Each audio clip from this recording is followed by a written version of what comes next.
Hi everyone. So let's continue our review po for Math 6 Term 1 test. Okay, so again, this is not the exact test that you will have. These are just practice multiple choice questions po. Okay, so it covers po yung ating mga topics and lessons for Term 1. Okay, so we're already on number 21. So numbers 1 to 20 are already uploaded. Okay, so just ano na lang po. Visit our TikTok. Okay, so we have here what is the reciprocal of 4 over 7 or 4/7. So again, when you say reciprocal, you just need to switch po yung ating numerator and denominator. Okay, so for this one, we'll have letter B, 7 over 4. So again, pagpapalitin nyo lang yung numerator and denominator natin. 22. Before dividing mixed numbers, what should usually be done first? Okay, so kapag nagdi-divide tayo ng mixed numbers, ang una po natin gagawin ay i-change to improper fractions po yung mga mixed numbers. Okay, so again, sa ating multiplication, we're doing the same. So, basta mixed number yung given, i-change mo muna siya to improper fraction. Next, 23. Which operation can be used to check a quotient when dividing fractions? Okay, so alin daw yung operation na gagamitin natin to check kung yung ating quotient ay tama. Okay, so again, our inverse po for division is multiplication. So that is how you check po kung tama yung ating answers. So just multiply the quotient by the divisor and check whether the result equals the dividend. Then 24, why is 4 divided by 1/2 greater than 4? Okay, so again, why is the 4 divided by 1/2 greater than 4? Okay, so because there are two groups of 1/2 in each whole, so 8 groups of 1/2 fit in 4. Okay.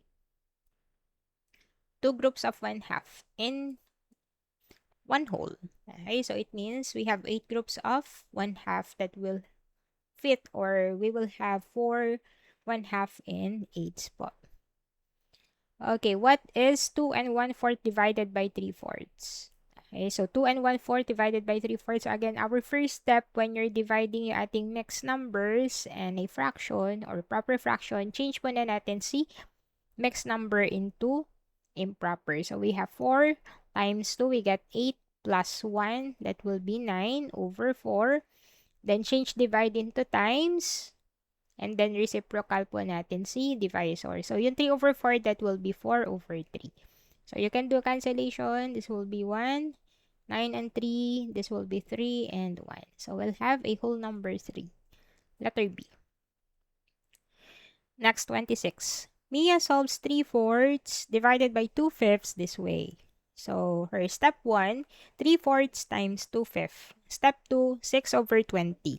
Step 3, 3 over 10. Okay, so they were asking what error did Mia make. Okay, so again, yung ating first step po, we have to change our division into multiplication, but after that, you have to reciprocal po yung ating divisor. So as you can see here, dun sa step 1, pinaltan lang niya yung divide ng times. Okay, hindi siya nag-reciprocal. Okay, so for 26, she multiplied by 2/5 instead of the reciprocal, which is 5 over 2 or 5/2. Ayan.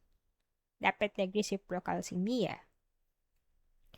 27. Anna and Ben solve 1 and 1/2 divided by 3/4. Anna says the answer is 2. Ben says the answer is 1 and 1/8. Which judgment is best? Okay, so let's solve na lang po. So again, 1 and 1/2 divided by 3/4. Okay, so change this into improper. So we got 2 times 1 plus 1. That will be 3/2 times 4 over 3. Reciprocal. Cancel. Got 1, 1. 2 and 4 will be 2 and 1. So 1 times 2, that will be 2 over 1, or that is equal to 2. Okay, so tama ay si Anna. Anna is correct because two groups of 3/4 makes 1 and 1/2. Okay.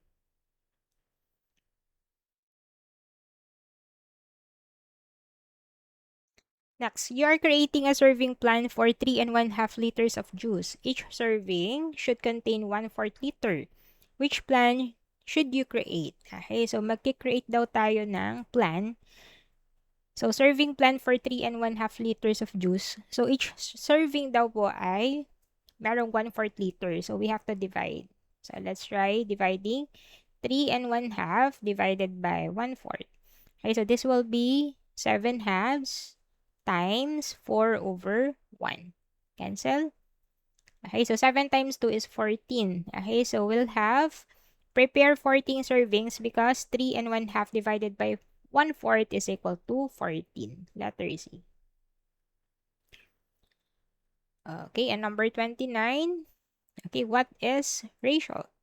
Okay, so when we say ratio po, that is a method for finding or an ordered comparison of two quantities. Sorry, I was reading letter C. Okay, so ay ratio po ay comparison of two quantities. Letter B. The number 30, how can equivalent ratio be formed? Okay, so we can have our equivalent ratio po. So like I said, ang ating pong ratio ay para ding fraction.